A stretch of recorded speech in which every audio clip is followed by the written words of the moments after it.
Salut les amis, alors hier je vous ai fait une vidéo sur la motivation et comment réussir à l'école, pourquoi réussir à l'école, qu'est-ce qu'on peut faire pour se mettre le coup de pied aux fesses pour aller vers ses objectifs.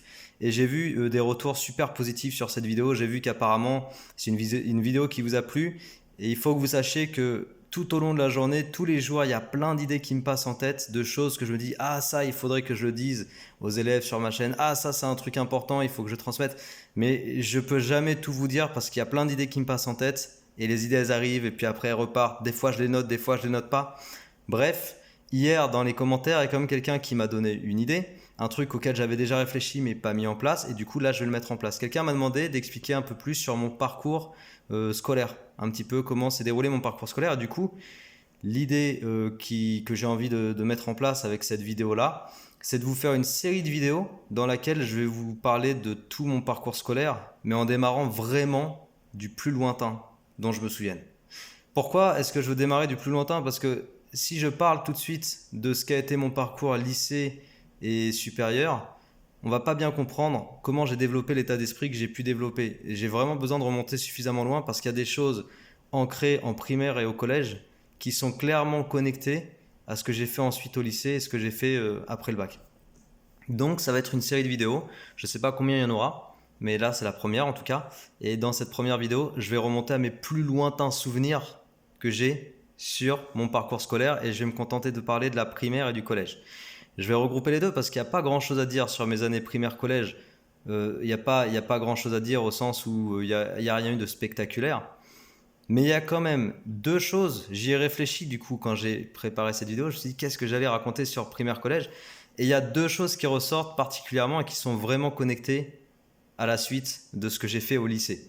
Alors, en fait, déjà pour commencer, du plus vieux que je me souvienne, j'ai jamais eu de difficultés à l'école dans les apprentissages. Déjà, je me souviens que j'avais commencé à apprendre la lecture chez moi. Donc, c'est mes frères et sœurs qui avaient commencé à me faire travailler des choses de la lecture, avec des petits jeux aussi de lecture et de mémorisation. Je me souviens que je jouais pas mal aux jeux comme le Memory, si tu connais.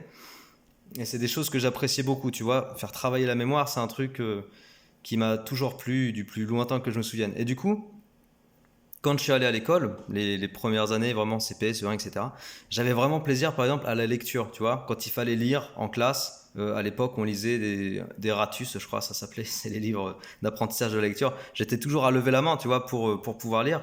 Et il y a un truc que j'aimais bien, c'était avoir des récompenses. Parce que, bon, bah, à l'époque où j'étais en primaire, il y avait le système de bons points. Et moi, j'aimais bien avoir des images, parce que voilà, j'aimais bien les images avec des animaux, des dessins, bref. Et c'était vraiment pas une histoire de me mettre sur le devant de la scène ou d'être plus fort que les autres, c'était que du coup, il y avait un challenge, tu vois, avoir des bons points pour ensuite avoir une image. Du coup, on me challengeait, et moi, dans ce challenging, bah, j'avais envie de réussir. Donc ça, c'est une notion, je trouve, qui m'a toujours accompagné, le challenge, tu vois. Et le challenge, après, on peut en reparler en termes de motivation personnelle et développement personnel, savoir se challenger soi-même. Pour moi, c'est quelque chose qui peut te forcer à pousser tes capacités et aller au plus loin où tu peux aller, tu vois. Et bah, ce challenge-là, ce challenging, la façon de me challenger, finalement, je considère que c'est les maîtres et maîtresses en primaire qui l'ont mis avec ce système de bons points. Et personnellement, c'est un système qui m'a convenu. Donc, j'avais pas de problème avec l'apprentissage. D'un autre côté, dans mon environnement familial, c'était suffisamment stable et paisible pour que je puisse apprendre sans aucun problème. Et puis, du coup, j'ai bien aimé ça. Donc, avoir des bonnes notes, chercher à comprendre pour avoir des bonnes notes dans les contrôles et tout, bah, c'est quelque chose qui m'a toujours parlé.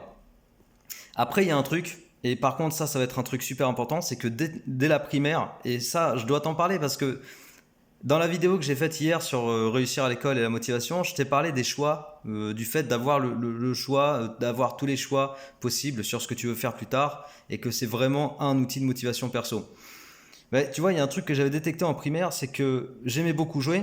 Et puis les premières consoles vraiment auxquelles j'ai touché, par exemple, j'aimais jouer d'une façon générale, quoi, jouer avec les copains, jouer dehors, jouer au foot, faire du vélo. Et puis j'aimais aussi beaucoup la console dès que j'ai commencé à toucher à la Game Boy et puis après à la PlayStation, la première PlayStation, c'était ma première console. J'ai beaucoup aimé jouer aussi aux jeux vidéo. Et ce que j'avais détecté, c'était que vu que j'avais des bonnes notes et vu que ça marchait, bah j'avais jamais aucune réflexion de mes parents. En fait, vu que ça roulait à l'école et que je m'épanouissais et que j'étais pas renfermé sur moi et que du coup bah il y avait rien qui clochait, il y avait nos limites presque. Enfin, je me mettais moi-même mes limites. Donc j'ai jamais eu finalement mes parents sur le dos pour aller travailler, aller faire mes devoirs et tout. C'est une phrase que j'ai jamais entendue en fait. Et du coup, à l'époque, je m'étais déjà dit, dans ma tête, c'était même peut-être inconscient, mais je pense que j'en étais quand même un peu conscient, que si j'avais des bonnes notes et des bons résultats, en fait, en gros, j'étais tranquille. Tu vois, j'avais personne sur le dos et du coup, je pouvais jouer autant que je voulais, aller chez les copains autant que je voulais, jouer à la console autant que je voulais. Du coup, je pouvais faire ce que je voulais, enfin dans les limites de l'acceptable, tu vois. Mais je pouvais vraiment faire ce que je voulais et ça, je l'ai compris très tôt. Alors du coup, c'était déjà une bonne source de motivation en soi, tu vois.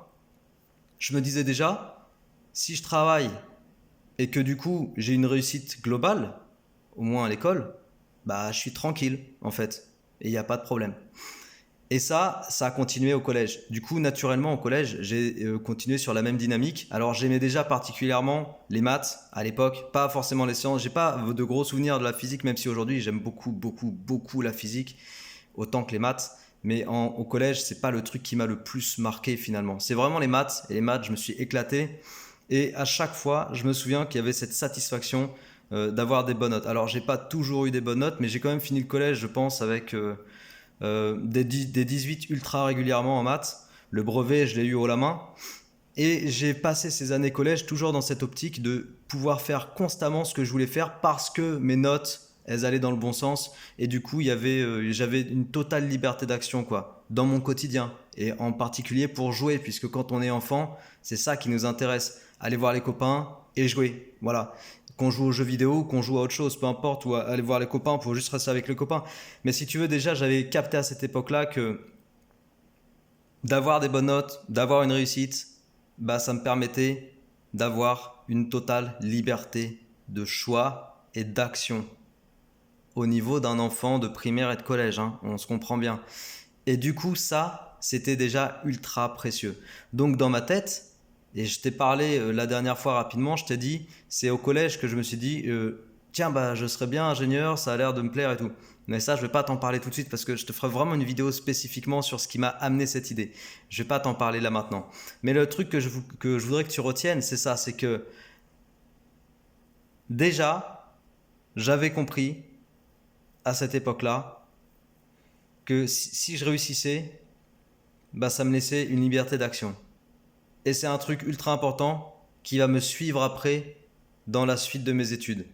Et dans la volonté d'avoir un bon dossier et un gros dossier en première terminale pour avoir une liberté d'action. Tu vois, une grosse liberté de choix de ce que je voulais faire exactement sans contrainte, sans contrainte. Toujours la même chose qui me suit et même jusqu'à aujourd'hui. Donc voilà, ça c'est vraiment le truc que je pouvais t'expliquer sur mon parcours et sur ce qui m'a le plus marqué a posteriori sur mes années primaire et collège. Avoir des bonnes notes pour avoir une liberté de choix, une liberté d'action. Alors, dernière chose quand même, avant de conclure cette vidéo, parce que dans la vidéo suivante, je te parlerai de ce qui s'est passé au lycée et j'insisterai sur le passage seconde-première. Mais donc, la dernière chose qu'il faut que tu saches sur mon parcours, c'est qu'avant, j'apprenais par cœur, vraiment. Tu vois, des fois, tu m'as même, je pense, souvent entendu dire que le par cœur, c'est complètement bidon et tout. Mais au collège, j'ai énormément appris par cœur, y compris les maths. Je pense que j'ai passé des étapes où j'ai appris les maths par cœur et, euh, et ça marchait quoi, ça m'apportait des bonnes notes. Sauf que je t'en parlerai du coup dans la prochaine vidéo. En seconde, bah j'ai pris une claque quand même. Et il a fallu que je comprenne ce qui clochait parce que mes notes de 18 en maths en troisième, j'ai plongé vraiment en seconde, je t'en parlerai dans l'autre vidéo. Mais du coup, sache que j'ai beaucoup appris par cœur en primaire, collège, et j'en ai tiré des enseignements quand je suis arrivé au lycée. Mais ça, je t'en parle plus tard. Donc voilà, pour le début de cette petite série de vidéos sur mon parcours personnel, enfin mon parcours d'études, mon parcours scolaire personnel, voilà comment s'est déroulé globalement la primaire et le collège pour moi. Des bonnes notes, des bons résultats, une liberté d'action, un apprentissage par cœur qui a eu ses limites, mais pas au collège, au lycée. Et ça, ce sera pour la prochaine vidéo. J'espère que cette vidéo t'a plu et je te dis à très bientôt. Ciao.